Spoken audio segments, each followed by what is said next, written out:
नमस्कार, आप देख रहे हैं न्यूज 18। मैं हूं आपके साथ मेनका चौधरी।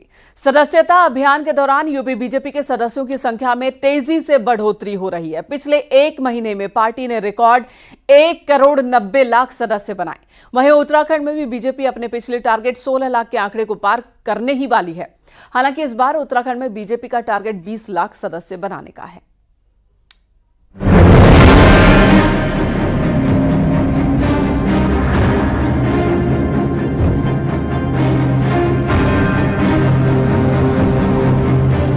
बीजेपी ने सदस्यता अभियान के पिछले सभी रिकॉर्ड तोड़ दिए हैं। एक महीने में ही बीजेपी ने 1,90,00,000 सदस्य बना लिए हैं। अभी ये सदस्यता अभियान जारी है। मंगलवार 1 अक्टूबर से शुरू हुआ बीजेपी की सदस्यता अभियान का दूसरा चरण 15 अक्टूबर तक चलेगा। इस चरण में ज्यादा से ज्यादा प्रबुद्ध वर्ग के लोगों को सदस्य बनाए जाने का लक्ष्य है। यूपी में बीजेपी ने 2 करोड़ लोगों को बीजेपी का सदस्य बनाने का लक्ष्य रखा है। मिशन सदस्यता के अभियान में जुटी भारतीय जनता पार्टी ने उत्तर प्रदेश में एक नया रिकॉर्ड अपने नाम कर लिया है। दरअसल भारतीय जनता पार्टी ने पिछले सभी रिकॉर्डों को तोड़ते हुए इस बार महज एक माह के भीतर 1,90,00,000 नए सदस्य भारतीय जनता पार्टी के बना लिए हैं, जबकि भारतीय जनता पार्टी ने पिछली बार 1,83,00,000 सदस्य 6 माह के भीतर बनाए थे। यूपी में 10 सीट पर उपचुनाव होने वाले हैं। इसे लेकर बीजेपी सदस्यता अभियान को एक बड़ी ताकत के तौर पर देख रही है। बीजेपी ने यूपी में एक महीने में ही 1,90,00,000 से ज्यादा सदस्य बना लिए हैं। पिछली बार बीजेपी ने 6 महीने में 1,83,00,000 सदस्य बनाए थे, लेकिन इस बार बीजेपी का सदस्यता अभियान जोर शोर से चल रहा है। बीजेपी प्रदेश अध्यक्ष भूपेंद्र चौधरी और महामंत्री धर्मपाल ने कमान संभाल रखी है। जिलों के बूथ स्तर तक के दौरे कर बीजेपी नेता सदस्य बना रहे हैं। सदस्यता वर्कशॉप और डोर टू डोर सदस्यता अभियान चलाए जा रहे हैं। सदस्यता अभियान को धार देकर बीजेपी ने यूपी में सदस्यता का नया रिकॉर्ड बनाया है। सदस्यता के मामले में यूपी देश का नंबर 1 राज्य बन गया है। अभी बीजेपी के सदस्यता अभियान के कई दिन बचे हैं। ऐसे में उम्मीद है कि बीजेपी अपने सदस्यता को 2 करोड़ के अपने टारगेट से काफी आगे ले जा सकती है। बीजेपी के सदस्यता अभियान में सबका साथ और सबका विकास के एजेंडा के साथ समाज के सभी वर्गों को जोड़ने का काम किया गया है। सदस्यता अभियान का दूसरा चरण उत्तर प्रदेश में 1 अक्टूबर से 15 अक्टूबर के बीच चल रहा है। इस अभियान के द्वारा जो प्रबुद्ध जन है उनको जोड़ने का प्रयास किया जा रहा है। 2 करोड़ सदस्य बनाने का लक्ष्य उत्तर प्रदेश भारतीय जनता पार्टी की इकाई ने लिया था। अब तक 1,90,00,000 लोग उत्तर प्रदेश में सदस्य बन चुके हैं। 2 करोड़ से ज्यादा सदस्य उत्तर प्रदेश में बनेंगे, यानी लक्ष्य से पार बनेंगे। अगर बात उत्तराखंड की करें तो यहाँ भी बीजेपी अपने टारगेट को आसानी से हासिल करते दिख रही है। 3 सितंबर से शुरू हुए बीजेपी के सदस्यता अभियान को 1 महीना पूरा हो चुका है।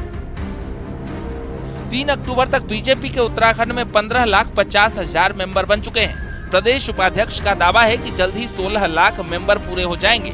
साल 2019 में उत्तराखंड में बीजेपी के कुल 16 लाख सदस्य ही थे, जबकि इस बार ये टारगेट 20 लाख सदस्य का रखा गया है।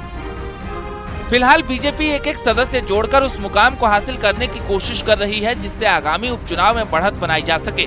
क्योंकि भले ही विपक्ष इसे सदस्यता अभियान मान रही हो, लेकिन जिस तरह से बीजेपी ने रणनीति तैयार की है वो जाति धर्म की राजनीति को साधने के लिए सबसे अचूक हथियार है।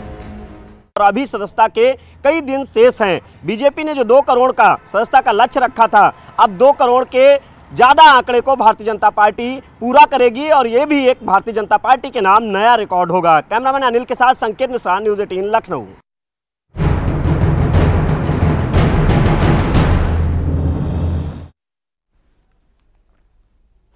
प्रयागराज महाकुंभ में इस बार आध्यात्म और ज्ञान का महासंगम होने वाला है, लेकिन उससे पहले शाही स्नान और पेशवाई जैसे उर्दू फारसी शब्दों को बदलने पर मंथन चल रहा है। साथ ही साधु संत सीएम योगी के पास ये भी मांग रखने वाले हैं कि महाकुंभ में किसी भी और धर्म के लोगों की एंट्री न हो सके।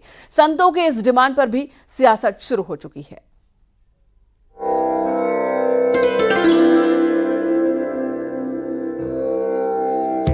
संगम नगरी प्रयागराज में इस बार अध्यात्म और ज्ञान का महासंगम होने वाला है, लेकिन उससे पहले कुंभ में पेशवाई और शाही स्नान जैसे उर्दू और फारसी शब्दों को बदलकर उनकी जगह दूसरे नाम इस्तेमाल करने की मांग लगातार तेज होती जा रही है। मांग तो ये भी है कि कुंभ जैसे पवित्र मेले में दूसरे धर्म की एंट्री पर भी बैन लगना चाहिए। साधु संतों ने कहा, दूसरे धर्म के लोगों की एंट्री पर रोक लगे, कुंभ में दुकान लगाने वालों की पहचान हो, किसी और मजहब के लोगों को रोका जाए, सिर्फ सनातनियों को ही कुंभ में एंट्री मिले, सुरक्षा में तैनात जवान भी सनातनी हों। साधु संतों की ये मांग उस लिहाज से भी खास है क्योंकि यूपी में नाम छिपाकर दुकान चलाने वालों की दुकान बंद हो रही है। सरकार से अखाड़ा परिषद के से हम यही मांग कर सकते हैं, सनातनियों की ही नियुक्ति किया जा, कहीं से दाएं बाएं से सनातनी विचारधारा के हों, जो आस्था वाले लोग हों, जो कि कुंभ मेले में काम करना चाहते हैं, उनकी श्रद्धा निष्ठा है, उन्हीं व्यक्तियों को, नोट अधिकारियों को, अनेक प्रकार के विभाग अधिकारियों को, उनको ही विशेष रूप से मेला में भागीदारी दिया जाए। दरअसल सीएम योगी महाकुंभ की तैयारियों की समीक्षा के लिए 6 अक्टूबर को प्रयागराज जा रहे हैं। वो यहां महाकुंभ का लोगो और प्रमुख स्नान पर्व की तारीखों का औपचारिक तौर पर ऐलान कर सकते हैं। इसके अलावा सभी अखाड़ों के 2-2 प्रतिनिधियों के साथ बैठक भी करेंगे।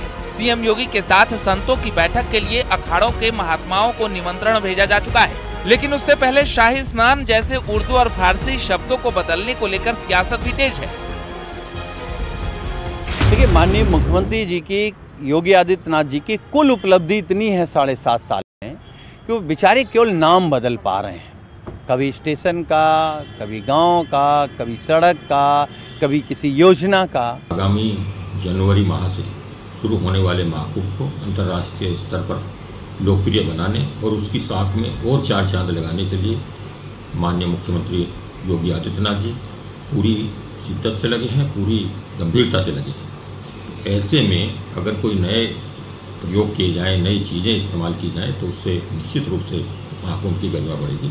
और अगर ऐसा होता है तो ये महाकुंभ के लिए अच्छा होगा और उसके हित में होगा, श्रद्धालुओं के हित में होगा। हिंदू धर्म में यूं तो बहुत से पर्वों को शुभता और उत्साह के साथ मनाया जाता है, लेकिन जब भी बात होती है कुंभ की तो उत्साह दोगुना और अध्यात्म चरम पर होता है।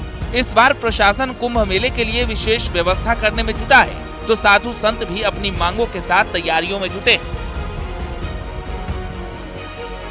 सभी लोग पदाधिकारियों के सामने, आदरणीय मुख्यमंत्री के सामने अपना एक पक्ष रखेंगे कि जो भी एक शाही शब्द है उसको हटा के या कोई हुआ अन्यत्र जो भी इसमें मीटिंग में पारित होगा उसके लिए हम लोग सब लोग स्वीकार करेंगे। पेशवाई का ही नाम चेंज करके जो भी हम लोग कहेंगे और शाही पेशवाई कोई दूसरा नाम देंगे जो संत लोग, उसके लिए सभी लोग हम लोग मान्य करेंगे। और आदरणीय हमारे परम पूज्य गुरुदेव भगवान अभी अमेरिका में हैं, वो भी रहेंगे उस बाद में आके जनवरी में। तो सभी लोग जैसा सर्व लोगों का सम्मति से होगा उसका स्वागत होगा। यानी महाकुंभ जैसे पवित्र आयोजन में भी विपक्ष को सियासत नजर आ रहा है। हालांकि नाम बदलने की मांग न तो बीजेपी की तरफ से की गई और न ही यूपी सरकार की तरफ से फिलहाल आधिकारिक बयान आया है। ये डिमांड साधु संतों की है और अखाड़ा परिषद की बैठक में बदलाव पर चर्चा भी हो चुकी है। अब इस प्रस्ताव को सीएम योगी के सामने रखा जाएगा। Bureau report, news 18।